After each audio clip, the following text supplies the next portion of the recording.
আসসালামু আলাইকুম।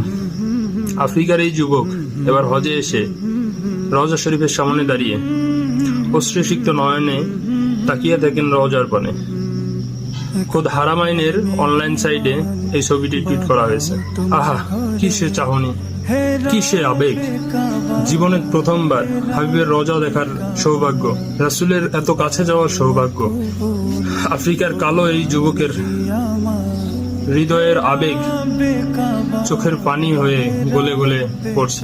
হে আমার মালিক, তুমি আমাদের সবাইকে তোমার হাবিবের রওজার সামনে দাঁড়িয়ে কাদার সৌভাগ্য দান করো।